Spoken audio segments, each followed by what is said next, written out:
శివప్రకాశం పిల్లై ఒక philosophy పట్టభద్రుడు, revenue శాఖలో పనిచేసేవారు. అతను రమణాశ్రమానికి వచ్చారు. రమణులకి 14 ప్రశ్నలు వేశారు. వాళ్ళిద్దరి మధ్య ప్రశ్నోత్తరాల సంభాషణ సాగింది.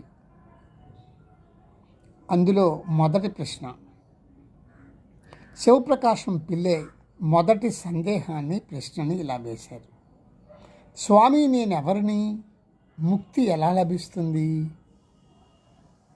స్వామి అని సంబోధించారు శ్రీ రమణ మహర్షికి. స్వామి ఇలా సమాధానం చెప్పారు: నిజమైన నేను దేహం కాదు, పంచేంద్రియాలు కావు, ప్రాణం కాదు, మనస్సు కాదు, ఇవేవీ తెలియని సుషుప్తి కాదు. సుషుప్తి అంటే గాఢ నిద్రావస్థ, అది కూడా కాదు. అప్పుడు పిల్లై ఇంకొక ప్రశ్న వేశారు: నేను ఇవేవీ కాకపోతే మరెవరిని అని అడిగారు. స్వామి అంటే రమణులు, స్వామి అంటే రమణులనే గుర్తుపెట్టుకోండి. వీటన్నింటినీ ఒకదాని తర్వాత మరొక దానిని నేను ఇది కాదు, నేను అది కాదు అంటూ విడిచిపెడితే మిగిలిందే నేను, అదే చైతన్యము అన్నారు. పిల్లై మూడో ప్రశ్న వేశారు, అంటే 4వ ప్రశ్న వేశారు. మొదట 2 ప్రశ్నలు కదా వేశారు, కాబట్టి ఇది 4వ ప్రశ్న.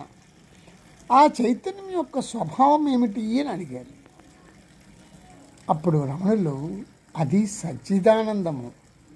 ఆ స్థితిలో నేను అన్న భావావేశము కూడా ఉండజాలదు. దీనినే మౌనమని, ఆత్మ అని అంటారు. ఉండేది అది ఒక్కటే. సృష్టి, అహము, ఈశ్వరుడు వీటన్నింటినీ వేరువేరుగా పరిగణించటం భ్రాంతి మాత్రమే. ముత్యపు చిప్పలో వెండి కనబడినట్లుంటుంది. కానీ భగవంతుడు, జీవుడు, విశ్వము శివస్వరూపముగా, ఆత్మస్వరూపముగా సత్యమే అని రమణులు అన్నారు. ఇప్పటికీ ఎన్ని ప్రశ్నలు అయ్యాయి? 4 ప్రశ్నలు లేదా 4 సందేహాలు ఇలా నివృత్తి చేశారు రమణులు. నెక్స్ట్ వీడియో కూడా దీని కంటిన్యూషన్ మీరు అలా చూస్తే 14 ప్రశ్నలకు సమాధానాలు మీకు దొరుకుతాయి.